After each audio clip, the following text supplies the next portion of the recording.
देखिए, हम कोई नसीहत नहीं दे रहे, बल्कि हमने उनको उनकी संवैधानिक जिम्मेदारी को याद दिलाया जो भूल चुके हैं। ये जो आरएन जुलूस जो निकाले गए पूरे देश में, और उस जुलूस में हर जगह पर वायलेंस हुआ, चाहे मध्य प्रदेश हो, राजस्थान हो, गुजरात हो, कर्नाटक हो, गोवा हो। जहाँ जहाँ ये आरएन का जुलूस गया, प्रोसेशन गया, वहाँ पर वायलेंस हुआ। तो वहाँ की सरकारें सरासर नाकाम साबित हुई उस वायलेंस को रोकने के लिए। और क्यों सरासर नाकाम साबित हुई? बल्कि वो सरकारें खुद, जो अंग्रेजी का लफ्ज़ इस्तेमाल करूँगा, कि ये तो जो गड़बड़ हुई वो स्टेट कॉम्प्लिसिट वायलेंस था। स्टेट कॉम्प्लिसिट वायलेंस हुआ है, और आप दंगाइयों को दंगा करने से रोक नहीं सकते। परमिशन जुलूस का देने वाली सरकार, जब आप परमिशन दे रहे हैं तो जिम्मेदारी बीजेपी और जो वहाँ की सरकार उनकी होनी चाहिए कि कोई वायलेंस ना हो। तो जो भी वायलेंस हुआ आरएन यात्रा जुलूस में, वो स्टेट कॉम्प्लिसिट वायलेंस है। और दूसरी बात यह है कि पत्थरबाजी हुई, फिर आप घर तोड़ देते हैं मध्य प्रदेश में। किस बुनियाद पर घर तोड़ते भैया? ये तो ये जेनीवा कन्वेंशन का वायलेशन है। आपको पकड़ना चाहिए उन लोगों को, अगर करे तो। आप घर किस बुनियाद पर तोड़ रहे हैं भाई? और एक ही कम्युनिटी घर तोड़ रहे हैं, आप क्यों? और आपको कौन दिया घर तोड़ने का? चलिएगा, इलीगल नोटिस दीजिए। तो वही घर इलीगल है, दूसरे घर इलीगल नहीं है। एक ही कम्युनिटी के मध्य प्रदेश में आप घरों को तोड़ते हैं, और जो बच्चे अभी अडल्ट नहीं हुए, 70 बच्चों को आप उनको मारपीट करते हैं। और फिर दुनिया ने वीडियो देखा कि महिलाओं को, ज़ईफ महिलाओं को, बुजुर्ग महिलाओं को, 70 साल की महिलाओं को आप उनको मार के हाथ और पैर तोड़ देते हैं। उनका पुलिस तोड़ती है, उनका मध्य प्रदेश पुलिस। यह काम कर रहे हैं। राजस्थान में हुआ क्या कर, राजस्थान कांग्रेस सरकार भाई, आपकी सरकार ने उनको परमिशन दिया, तो परमिशन आप देते हैं तो कैसा वायलेंस होता है? फिर घर चलाई जाती हैं, वहाँ पर दुकानें चलाई जाती हैं, टारगेटेड घर चलाए जाते हैं राजस्थान में, कर्नाटक में होता है ये। तो ये पूरे कंट्री में इतने 6-7 प्रदेशों में हो रहा है। तो ये देखिए, ये एक ऐसा नहीं है, पूरा प्लानिंग से हो रहा है। और आप टारगेट कर रहे हैं मुस्लिम माइनॉरिटीज को। सिर्फ क्यों कर रहे हैं मुस्लिम टारगेट? आप पहले आप बोलते हिजाब नहीं पहन सकते, सेकुलर स्टेट है, कुछ नहीं खा सकते, सेकुलर स्टेट है क्या? फिर आप कानून बनाते फिर उसके ऊपर कहाँ पर रुकेगा बात? ये mob lynching, state sponsored violence, अब स्टेट कॉम्प्लिसिट वायलेंस, और संघ परिवार लो इंटेंसिटी वायलेंस कर रही है पूरे देश में। ये परफेक्ट कर चुके हैं अपनी चीज को। लो इंटेंसिटी वायलेंस करते हैं, यहाँ करो, वहाँ करो, इधर करो। सरकार की जिम्मेदारी बताइए, सरकार की जिम्मेदारी है नहीं। आप सो रहे थे, कैसा दंगा होने दिया आपने? कितने पुलिस वालों को सस्पेंड किया आपने? कितने आईपीएस अफसर को सस्पेंड किया आपने?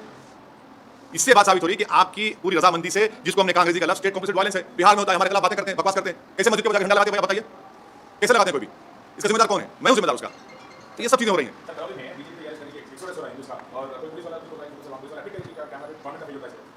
राजस्थान करौली में जो कुछ हुआ, मध्य प्रदेश में जो कुछ हुआ, गुजरात में आनंद हिम्मतनगर खंभात में जो कुछ हुआ, कर्नाटक में जो कुछ हुआ, गोवा में जो कुछ हुआ, वहां की सरकारों की रजामंदी से ये स्टेट कॉम्प्लिसिट वायलेंस हो रहा है।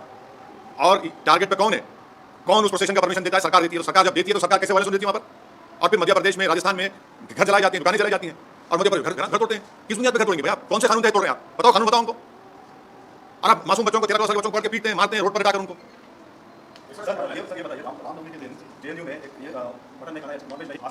आस्था मेरी आस्था नहीं है क्या? मेरी आस्था भी हिजाब पे ना, मेरी आस्था नहीं है। तो आप एक काम करिए ना, जितना एक्सपोर्ट होता है गोश्त उस दौरान में बैन करिए इंडिया में। मैंने गोश्त का एक्सपोर्ट आप बैन नहीं करेंगे क्योंकि आपको डॉलर मिलते हैं। और वो जो मासूम बेचारा जो दिन में 100 रुपये कमाता है, उसके कारोबार को आप लगाते हैं। आस्था की बुनियाद पर देश चलेगा, ये संविधान के ऊपर चलेगा? बता दीजिए आप।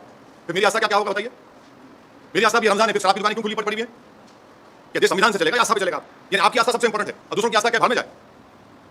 आपने हिजाब की बात की तो कहा नहीं यूनिफॉर्म है, फिर यहाँ पर यूनिवर्सिटी में क्या गोश्त खाना क्या आस्था आ गया?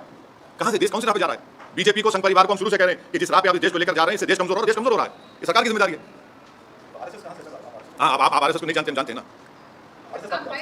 आपको हम बोलेंगे किताब पढ़ो, we our nation defined bunch of thoughts. ये 2 किताबें आप पढ़ लो, जिसमें आरएसएस के उस वक्त के सरसंचालक खुद कह रहे हैं कि जब जुलूस निकलता था तो मैं बाजा बजाता था बोल के। पाकिस्तान में सत्ता परिवर्तन हुआ है, अभी ये भी तो भारत सरकार को जवाब देना चाहिए। उनका, भारत सरकार उनका जवाब दिया, प्रधानमंत्री ने मुबारकबाद पेश कर दी उनको। नहीं, आप हमसे सवाल कर रहे हैं। नहीं सुनिए, प्रधानमंत्री ने क्या जवाब दिया? प्रधानमंत्री मुबारकबाद दी उनको, देश के प्रधानमंत्री मुबारकबाद दिए हैं। प्रधानमंत्री ने उनको मुबारकबाद दी है और कहा कि भाई इस खित्ते के अमन के लिए हमको अमन को बरकरार रखना चाहिए, टेररिज्म खत्म करना चाहिए। देश के प्रधानमंत्री मुबारकबाद दे रहे हैं तो इसी से क्यों सवाल किया जा रहा है? आप कश्मीर से हमसे सवाल क्यों करते हैं? प्रधानमंत्री से भी करिए। अरे जब देश के प्रधानमंत्री जब मुबारकबाद दे रहे हैं शहबाज शरीफ को, तो वैसी को क्यों घसीट रहे हैं इसमें आप?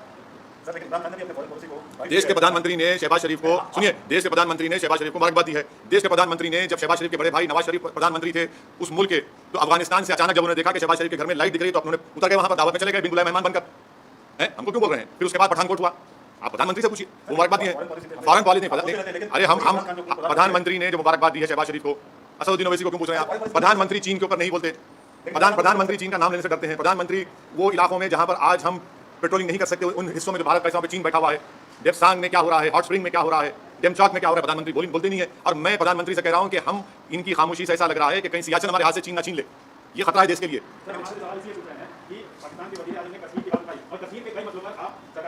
जब देश के प्रधानमंत्री चीन पर नहीं बोलकर शहबाज शरीफ को मुबारकबाद देते हैं, तो ये सवाल देश के प्रधानमंत्री से पूछा जाना चाहिए, असदुद्दीन ओवैसी से नहीं। मैं देश का प्रधानमंत्री नहीं हूं, देश के प्रधानमंत्री ने खुद मुबारकबाद और मीठे मीठे अल्फाजों में शहबाज शरीफ के प्रधानमंत्री बनने पर उनको मुबारकबाद दी है। हाँ तो अच्छा आप अभी प्रधानमंत्री के स्पोक्स पर्सन बन चुके हैं, जर्नलिस्ट नहीं रहे आप। मुबारकबाद पेश करता हूँ आपको। तो देखिए, ये सवाल करने का मतलब यह है कि मैं अपनी देशभक्ति को साबित करूँ। और प्रधानमंत्री जब शहबाज शरीफ को मुबारकबाद देते हैं, उस पर क्या बोलेंगे आप? आपकी जबान चुप हो जाती है। आपको उल्टा सवाल करना चाहिए प्रधानमंत्री से, बीजेपी से। उनके उस बयान के बाद ही मेरे देश के प्रधानमंत्री ने शहबाज शरीफ को मुबारकबाद दी। हाँ, देश के प्रधानमंत्री देती है ना, देश के प्रधानमंत्री देती है। शहबाज शरीफ को मुबारकबाद दीजिए। अब नहीं मालूम हो सकता है घर में दावत चले भी जाएंगे, क्योंकि जब नवाज शरीफ के पास गए थे खाना खाने। कश्मीर वाले मुद्दे पे आप क्या कहेंगे? हम तो शुरू से कह रहे हैं कि 370 हटाना है, कॉन्स्टिट्यूशनल ब्रीच था। बोलिए आशीष साहब।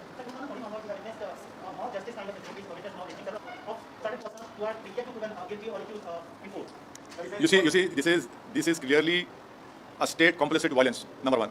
Secondly, this is a collective punishment being given to one particular community. Third, this is a grave violation of Geneva Convention. Fourth, under what law the government of Madhya Pradesh has demolished houses of the Muslim community. Fifth, if they were illegally built, you cannot arbitrarily demolish any house. You have to give a notice. Sixth, you can regularize those houses. Seventh, it clearly shows their biased attitude of the Madhya Pradesh BJP Chief Minister and his government towards the Muslim minority, because it is a state complicit violence. Earlier it was state sponsored, then it was mob lynching, now it is state complicit violence, and they have failed in protecting the properties and the life of a particular Muslim minority community. And the last point which I want people of India to remember, how is it that the old Muslim women were assaulted? 70-year-old Muslim women, their elbows were broken, their heads were smashed. Who did this? It is the Madhya Pradesh police. What justification does the BJP government has towards this attitude? Yes, what has happened in Rajasthan, Karoli is equally condemnable. Targeted violence has taken place. The Congress government of Rajasthan has supported this state complicit violence. They were the ones who gave the procession permission for RN procession. It is their responsibility, constitutional responsibility, to protect life and limb and to maintain peace, which the Congress government has utterly failed. And it is their responsibility, and whatever violence has taken place, it is the responsibility of Rajasthan-led Ashok Gehlot government. Yes, not only Jharkhand, even Karnataka, even Goa, even Karnataka. This RN procession permissions were given by the respective state governments, and they have utterly failed in controlling and stopping this violence. That is not the issue. The issue is that you have to discharge your constitutional responsibility, which these respective state governments have completely failed. This is what I call state complicit violence. And once again, the Muslim community has been targeted in what happened in all these states in this RN procession. Sir, और शिवराज सिंह चौहान ने bulldozer चलवाए, आप कह रहे हैं Muslim community को target कर रहे हैं? बिल्कुल। कौन से कानून के तहत आप बुलडोजर चला रहे हैं बताइए? इलीगल कब्जा तो आप नोटिस क्यों नहीं देते? क्या इलीगल कब्जा से मुसलमानों का है, दूसरे का इलीगल कब्जा नहीं है? बड़े बड़े जो बिल्डिंग खड़ी हुई है, चाहे किसी भी उसका नहीं है। अगर आप इलीगल है तो आप नोटिस दो उनको, या रेगुलाइज करो उनको।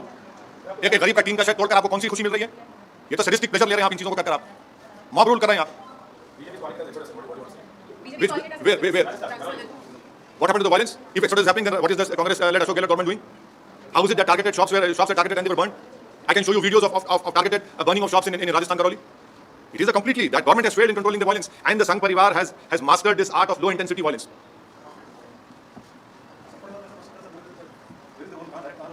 नहीं पूरे आसमान से आए ना, यहाँ के नहीं थे वो।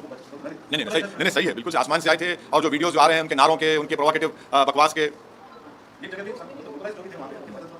हाँ, और बिहार में मुजफ्फरनगर में वहाँ पर मस्जिद के ऊपर झंडा लगाना, बिल्कुल कौन थे फिर वो लोग? कौन है? संघ परिवार। देखिए, वो संघ परिवार के लोग नहीं है।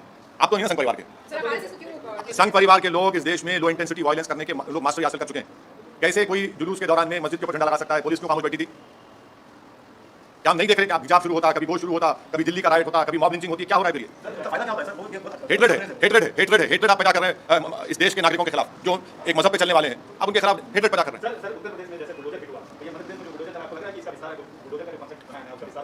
अगर आप किसी का भी घर तोड़ रहे हैं बगैर नोटिस दिए, तो वो नंबर 1 एक कलेक्टिव पनिशमेंट है कम्युनिटी के खिलाफ।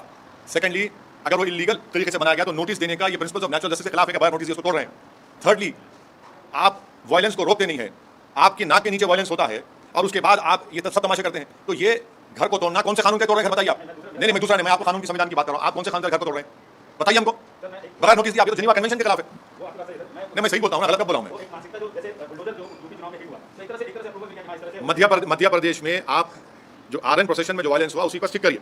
मध्य प्रदेश में जो घर तोड़े गए मुस्लिम समाज के, वो कौन से कानून के तहत शिवराज सिंह चौहान बीजेपी ने तोड़े? बताओ हमको। आपने क्यों परमिशन दिया जब आप वायलेंस को कंट्रोल नहीं कर सकते? अगर वो इलीगल थे तो नोटिस क्यों नहीं देते आप? अपनी नाकामी को छुपाने के लिए, आप अपने स्टेट कॉम्प्लिसिट वायलेंस को छुपाने के लिए आप एक कलेक्टिव पनिशमेंट मुस्लिम समुदाय को दे रहे हैं। ये जेनेवा कन्वेंशन के खिलाफ है, ये इंसानियत के खिलाफ है, प्रिंसिपल्स ऑफ नेचुरल जस्टिस के खिलाफ है। इसको हर उस शख्स को जो संविधान पर भरोसा करता, यकीन करता, उसको कंडेम करने की जरूरत है इस हरकत को। आपने मध्य प्रदेश में 70-75 साल की मुस्लिम महिलाओं के सर फोड़े हैं, उनके हाथ पैर तोड़ दिए आपने। 13-14 साल के बच्चों को रोड पर लिटाकर आपने उनको पीटा उनको। ये आपका गवर्नेंस है?